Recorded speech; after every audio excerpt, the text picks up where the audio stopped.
करवा चौथ आने वाला था। कितनी खुशकिस्मत हूँ मैं कि शादी के कुछ दिन बाद ही मुझे करवा चौथ का व्रत रखने को मिल रहा है। घर में जेठानी जी और माँ जी भी व्रत रखेंगी तो मुझे सरगी बनाकर तैयार कर लेनी चाहिए। खाना तो बन चुका है और सबने खा भी लिया, लेकिन अब ये मैडम रसोई में क्या कर रही हैं? जाकर पूछती हूँ। प्रियंका रसोई में गई और उसने राजेश्वरी से जाकर पूछा, राजेश्वरी, सबने खाना खा लिया, सबका पेट भरा हुआ है, अब तुम किसके लिए खाना बना रही हो? जेठानी जी, कल करवा चौथ है, उसके व्रत के लिए सरगी तैयार कर रही हूँ। सरगी में इतना सब? तुम इतना सारा एक साथ खा लोगी? इसका मतलब ये नहीं कि तुम्हें भूख नहीं लगेगी। ये सिर्फ मेरे लिए थोड़ी है, ये आपके और माँ जी के लिए भी है। अरे राजेश्वरी, कम से कम हमारे लिए बनाने से पहले हमसे पूछ तो लेती कि हमें व्रत रखना भी है या नहीं। इस पर राजेश्वरी हैरान रह गई और उसके मुंह से कोई शब्द नहीं निकल पाया। इससे पहले वो कुछ कह पाती प्रियंका ने बोला, 7 साल होने वाले हैं हमें यहाँ रहते रहते और 5 साल से हमने कोई भी व्रत नहीं रखा। और देखो घर में हर कोई ठीक ठाक है, किसी को कुछ नहीं हुआ, बल्कि हमारे ससुर और पति तो दिन पे दिन तरक्की कर रही हैं। कोई बात नहीं, अगर आप व्रत नहीं रख रहे हो तो, लेकिन मैं तो अपनी पति की लंबी उम्र के लिए व्रत रखूंगी। अरे अभी मैंने तुम्हें क्या बताया? क्या तुम्हें कुछ समझ में नहीं आया? देखो राजेश्वरी, ना तो इस व्रत को रखने से पति की उम्र बढ़ती है और न ही इसे ना रखने से घटती है। बेकार ही तुम खुद को परेशान करोगी, इस सबसे कोई फायदा नहीं है। भले ही मैं गाँव की हूँ जेठानी जी, लेकिन मैं पढ़ी लिखी भी हूँ। और आज के दौर में अगर कोई पत्नी अपने पति के लिए करवा चौथ का व्रत रखती है तो उससे उसे कोई फायदा हासिल नहीं करना होता, बल्कि वो भारत और हमारे धर्म के इतिहास का सम्मान करते हुए उसकी संस्कृति को बनाए रखने की प्रक्रिया को दोहराती है, और इसमें कोई बुराई नहीं है। इस पर प्रियंका के मुंह से एक शब्द नहीं निकला। उसे लगा था कि राजेश्वरी गांव की एक छोटी सी सोच की लड़की है, लेकिन राजेश्वरी ने ऐसा जवाब पकड़ाया कि उसे उसके आगे कुछ भी नहीं बोला गया। इसके बाद राजेश्वरी ने सरगी का खाना बनाया और फिर जल्दी उठने के लिए जल्दी सो गई। कुछ घंटों की नींद लेकर राजेश्वरी दोबारा उठी और फिर उसने सरगी खाई और फिर अपने करवा चौथ के व्रत की शुरुआत की। सुबह उठकर राजेश्वरी ने पूजा की और फिर घर के कामों में लग गई। जल्दी से सबके लिए खाना बना लेती हूँ, इसके बाद मुझे घर भी तो सजाना है और फिर मैं दादी माँ से करवा चौथ की कथा सुनूंगी।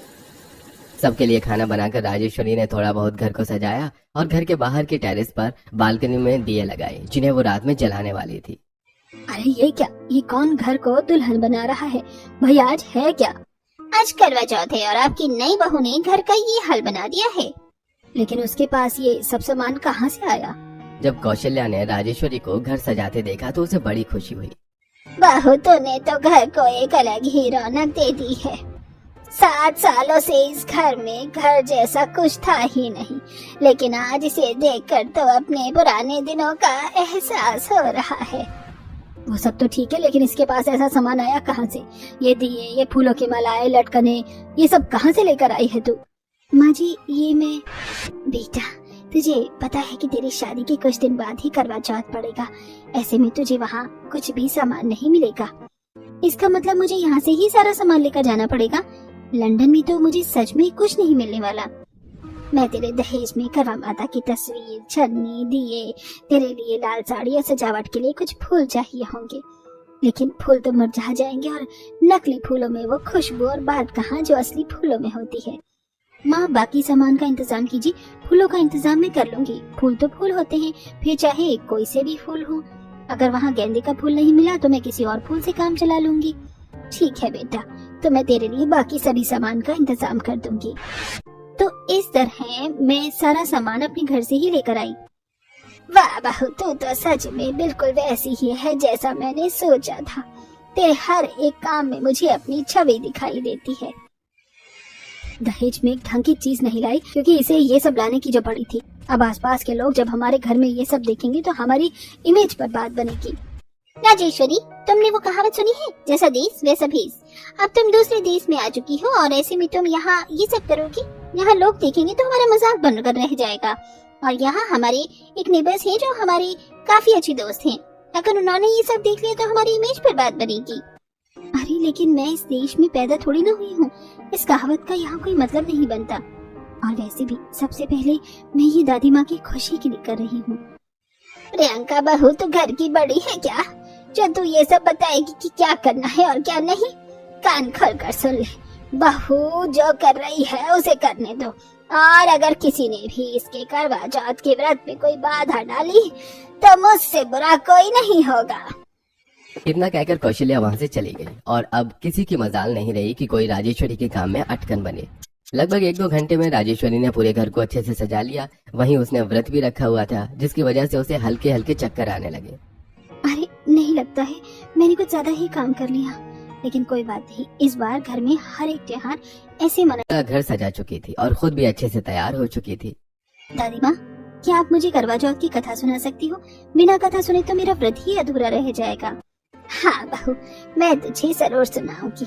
पता है, मैं भारत में करवा चौथ पर सभी बहुओं को कथा सुनाया करती थी, लेकिन यहाँ आने के बाद तो कोई नहीं था जो मुझसे कथा सुने। आज मैं बहुत खुश हूँ। आइए दादी माँ, यहाँ करवा माता के पास बैठ जाते हैं, उसके बाद आप मुझे कथा सुनाइएगा। राजेश्वरी और कौशल्या बैठी ही थी कि तभी वहां पर रेबेका और उसकी दोनों बेटियां वहां पहुंची, लेकिन कौशल्या को कुछ सुनाते देख उन्होंने बीच में बोलना ठीक नहीं समझा।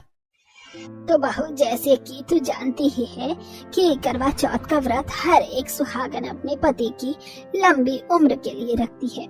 इसी तरह ये कथा भी एक सुहागन की है, जिसका नाम था वीरावती, जो कि अपने 7 भाइयों के साथ रहा करती थी। उसने करवा चौथ पर अपने पति के लिए निर्जला व्रत रखा था, जिसकी वजह से शाम होने तक उसकी तबीयत थोड़ी खराब हो गई। ये देख उसके भाइयों ने उसका व्रत खुलवाने की सोची। उन्होंने एक छलनी पर दिया रखकर उसे ऊंचे पेड़ की ओट में रख दिया और अपनी बहन से व्रत खोलने को कहा। वीरावती ने उस छलनी और दिए को चांद समझकर अपना व्रत खोल दिया। उसका परिणाम ये हुआ कि उसके पति की तबीयत बहुत खराब हो गई।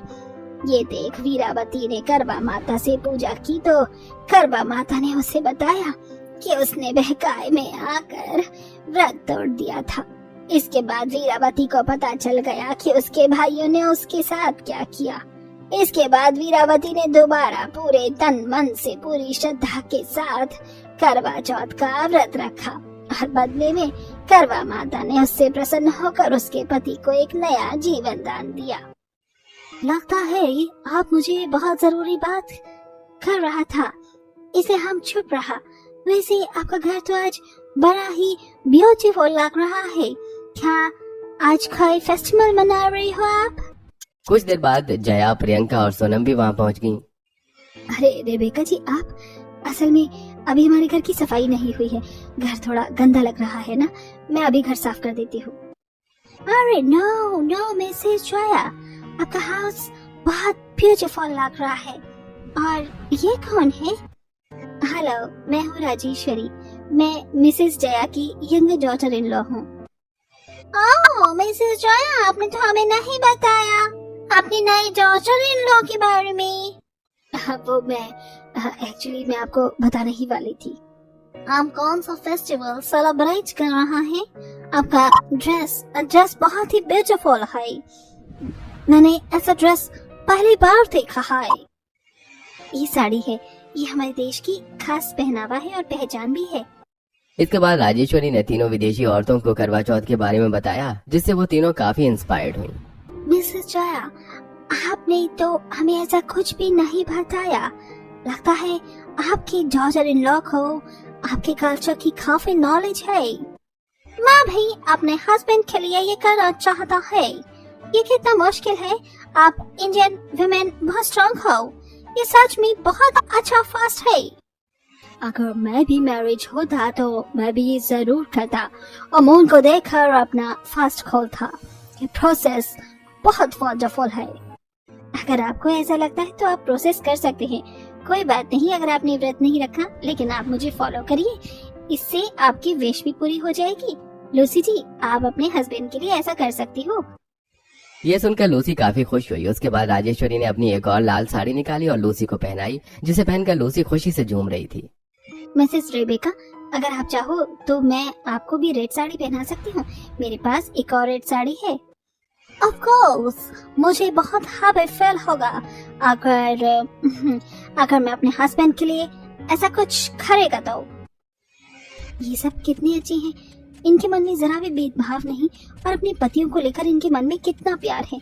हर सुहागन को बिल्कुल ऐसा ही होना चाहिए।